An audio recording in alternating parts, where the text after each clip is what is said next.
Hey, you clicked on my video. Appreciate it. Now be sure to like the video and subscribe to the page. Long enough to cover the subject and short enough to keep it interesting. Welcome to Outta My League. I'm Nick Diaz. I think I might be a moron. I spent 9 minutes last week giving you a psychology lesson on why LSU was not going to have an emotional letdown, a game at all against Arkansas, and then that shit happened Saturday. Trying to act smarter than I actually am. But look, okay, I was right about Brian Kelly's program and why emotions are unreliable in sports and why they tried to do that. It's just Saturday wasn't the case this week. I mean, look, Brian Kelly was crying on the sidelines after the Alabama game, so I probably shouldn't have ignored that. But you let live and learn. So, this all begs the question, though. What in the hell happened against Arkansas on Saturday?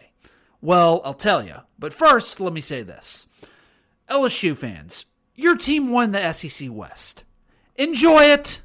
You won the game. Well, we played horrible. Every team has one of these games every single year. Georgia, number one team in the country. They almost lost to Missouri this season. Probably should have. They beat Kent State the game before by only 10 points. Kent State. 2019 LSU. They almost lost to a 7-win Auburn team at home. Every good team has these games. This LSU team has had a couple of them. One of them was at Auburn. But look, you had 39 scholarship players in a bowl game last season. Now you have 62 to 63 healthy scholarship players on a weekly basis, and you just won the SEC West in Brian Kelly's first season. We are witnessing an all-time coaching job. I don't think many of you truly understand that. This is an all-time coaching job by Brian Kelly and his staff. Was the coaching perfect on Saturday at Arkansas? No. But, as I said it before, and I'll say it again, LSU fans, you have a very, very, very, very good football coach, so enjoy it. They all have their weak points. What Brian Kelly has done is not just exceeded expectations at LSU in his first year and got the most out of his depleted roster. He did something way harder. See, most coaches say like Josh Heupel at Tennessee, he's exceeded expectations, he's up for Coach of the Year, all that stuff, and he deserves to be. He's done a great job. But the difference is with him, the engine was pretty stinking good before they got on the highway and started driving. In this case, the team before the season started. But what Brian Kelly did was he took a broken engine that was so broken, he didn't really have time to fix it before the race even started. He had no choice but to try and fix the engine while driving it on the highway at the same time, taking little pit stops here and there, and hopefully you can fix it during the season. And despite all of that, he still won the race, known as the SEC West, the most prestigious division in all of college football. This was an all-time coaching job. The coaching job is so good that you were actually rooting for Alabama on Saturday to win the game. Holy fucking shit. This is the 2000s all over again. You need Bama to win a game to help you out. It felt a little weird doing that, I'm not going to lie. I had to keep on reminding myself over and over and over again, no, you're not rooting for Ole Miss, you're rooting for Alabama. Couldn't help myself until the last play of the game until I realized, oh shit, I want Bama to win. What I'm trying to say is, enjoy this. Should we critique a win? Sure we can, and we're about to, but doesn't it feel good to critique a win as opposed to critiquing a loss? It means LSU is back to normal. Don't take it for granted. Now, having said that, let's critique this shit. What the hell happened on Saturday, Nick? Or more importantly, why the hell did that happen on Saturday? Okay, so you can look at this from different angles. Glass half full or glass half empty. Glass half full is pretty much what I said earlier, is that every good team, or even great teams, have at least one or two of these games a year. But good teams still find a way to win in multiple fashions. And LSU has done that a few times this season. So going back to what I said about LSU and Auburn in 2019, I remember after that 2019 LSU-Auburn game, I was pissed off. I was angry. I was concerned about LSU going into Bama 2 weeks later And as too were many of the media members and many of the fans. They were frustrated. They were yelling, oh, have we been exposed? Are we not focused? Are we regressing? But the funny thing is that the former LSU football players, they felt very differently when watching that game. They said that LSU showed they were able to win despite playing their worst game. Many former LSU players would have told you back then and even now that when they knew LSU was a championship team is after that Auburn game. Not the Bama game, but the Auburn game. That was some of their takes. Now, maybe that's what happened Saturday for LSU against Arkansas. Find a way to win no matter what. That's glass half full. Glass half empty is this. LSU got exposed. I was watching that game Saturday, and I was kind of thinking to myself, does LSU's offense have a tell that other teams have found out? A tell, meaning a telegraph. Does the LSU offense give a sign that makes it predictable? Sometimes it's the quarterback. Usually it's the offensive line. It's a stance. It's a movement that they make with their hands, their feet, whatever. Maybe they do, maybe they don't. Look, from my understanding, kind of going back, looking at the game, I don't know that it's not a tell, but I don't think that's what happened. I think Arkansas just had a great game plan, and they just had a better game plan. They played better. They played harder. It happens, which, by the way, totally doesn't really shock me all that much because Arkansas has one of the best defensive minds in all of college football in their defensive coordinator, Barry Odom. Then they do have 2 or 3 really good players on their defense. Now, the defense as a whole has been bad, but they do have some really good players. And what the game plan that they had was simple. It looked complicated, but in reality it was very simple, which is what good coaching is. They basically said, we are going to let LSU run the ball up the middle. That sounds kind of stupid, but it worked. See, that's what LSU did. LSU ran the ball 51 times for over 5.5 yards a pop. And if you take away the sacks, LSU actually ran better than that. Again, it sounds stupid, but here's what it did. It took away the explosive plays from LSU out on the edge. Arkansas played a 3-man front. Basically, it was a 3-3-5 stack. And they put a bunch of defensive backs in coverage. They dropped 7 almost every single pass play. And they were very, very aggressive on the outside edge. We've seen 3 down probably more than any other front. I think what was different is their edges were a little bit more aggressive, and, we just simply didn't take advantage of that aggressiveness. It was an aggressive defensive game plan that, was unique in that sense, but we have to be better. So, essentially, Arkansas said, you can run 7 yards a carry, 5 yards a carry up the middle all day, every day, all long. We don't care. But no matter what, we are not going to let LSU and Jaden Daniels run outside on those read options, and we are not letting Jaden Daniels scramble outside the pocket on passing downs. We are not giving up explosive plays on the outside. It was a bend but don't break defense. And guess what? It worked. It worked. Plus, you add in the weather, the 11 a.m. time slot, the letdown spot. Oh, and by the way, a small flu outbreak on the team, which we'll get to in a second. LSU was just off their rhythm. It happens. Now, this is the part of the episode where some of you may say, no excuses, Nick. Denbrock should have made adjustments. In some ways you're right. He could have. But here's my defense in that. I'm not saying you're wrong. I'm saying let's just play devil's advocate. To me, it seemed that Brian Kelly just kind of told Denbrock, look, Jaden Daniels is out of rhythm. He had a crazy interception that's very unusual for him. He had a crazy fumble. We're just off today. Today's not our day. And Arkansas's backup quarterback, they can't score.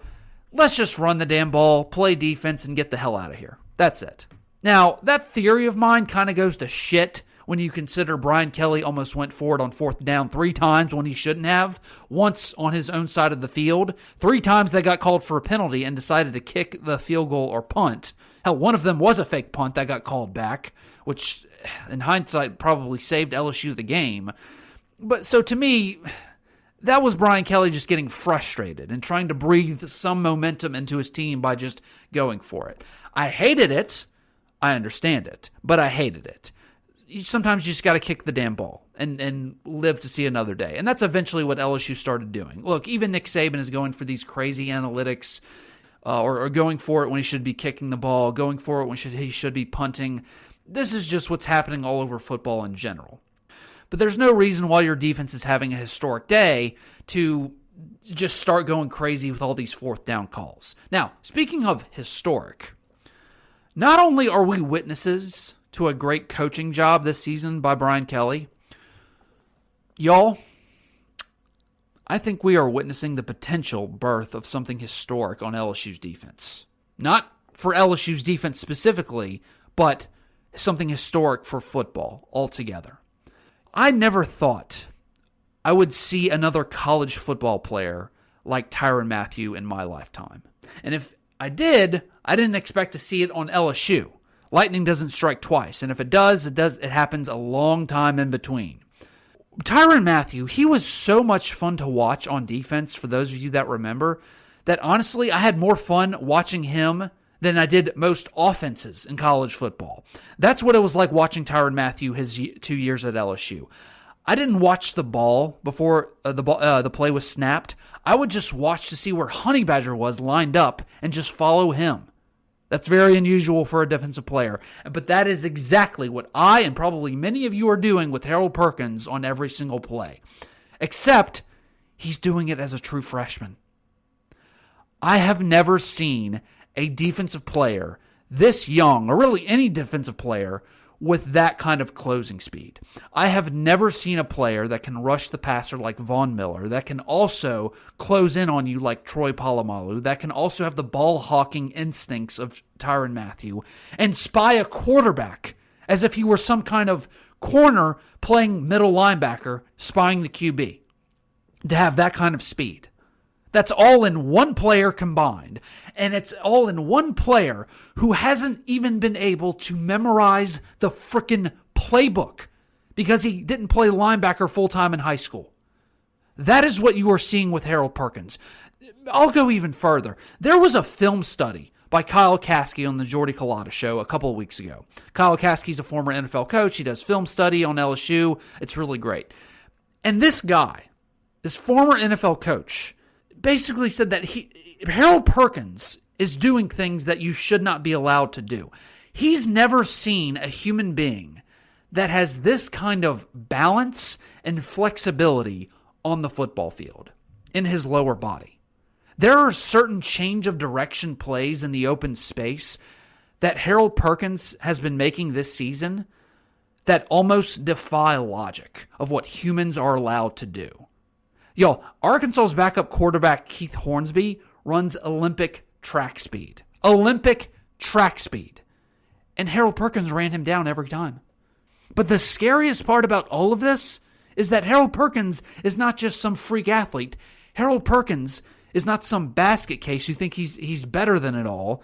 Harold Perkins is also really smart. You know, many people talked about his physical skills and then decommitting and flipping. Probably one of the most thoughtful young men that I was around in this class. How much time he took to really get to know us in a very short period of time. We did a number of Zoom calls with him. His questions were deep and thoughtful about how he was going to be taught. Just the entire, I think, recruiting process with him really reached a new level for me in the sense that this wasn't a kid looking for any handouts or, what can you do for me or can I start? Was really, really impressed with this young man. He's got a good head on his shoulders, too. And to top it all off, Harold Perkins in the month of September was named Student Athlete of the Month at LSU. Not Student Athlete of the football team, Student Athlete for the entire LSU sports teams on campus. Everyone. Y'all, I hate hyperbole, but we may be witnessing something historic with Harold Perkins. Something better that we may not even realize at the moment. And the stupidest part about all of this is that Harold Perkins has to play at LSU for 2 more seasons. This is Dylan Cruz for LSU baseball. After a while, I'm just going to be like, why the fuck are you still in college? But he has to be. And Now, most of you I hear some of you going to be saying this. Well, Nick, you said to keep him off the field because the coaches were doing the right thing. Okay, no, I didn't say that. I didn't say keep him off the field. I said I understood why LSU coaches were having a tough time keeping him on the field because he can only do two things, rush the passer and play quarterback spy. It was having a hard time keeping B.J. Ojulari and Harold Perkins on the field at the same time because you can't play Harold Perkins at middle linebacker. That was the problem that the coaches were doing, and I understood it. It was easier said than done because Harold Perkins still cannot play anything else other than what he's playing. That's easier said than done from where we're standing versus where the coaches are standing. That's what I was defending the LSU coaches. Not, don't try to find a way to get him on the field. Just, it's really hard to find a way to get him and B.J. Ojulari on the field at the same time. And no, by the way, for those of you talking about the Tennessee game, LSU would not have beaten Tennessee if Harold Perkins would have played the entire game. They just wouldn't have. Tennessee was blowing up LSU's defensive line. LSU's defensive backs couldn't cover any of Tennessee's wide receivers in open space. It's a team effort. Now, maybe they would have beaten Florida State because Jordan Travis was scrambling around on third down. Maybe they beat them, but not Tennessee. Because look, as much as I just spewed all over Harold Perkins, part of the reason why LSU was able to have Harold Perkins rush the passer and be a quarterback spy is because their team defense stopped the run to put Harold Perkins in that situation to begin with. It's still a team effort. But y'all, this team looks a lot different with him on the field, no doubt. And this is another thing where you got to pinch yourself. You're witnessing something that is 30-year generational type talent playing for LSU. Thanks for listening to Out of My League. If you like what you heard, be sure to like, share, and subscribe. Or follow me on Twitter, Facebook, Instagram, and TikTok in the description link below.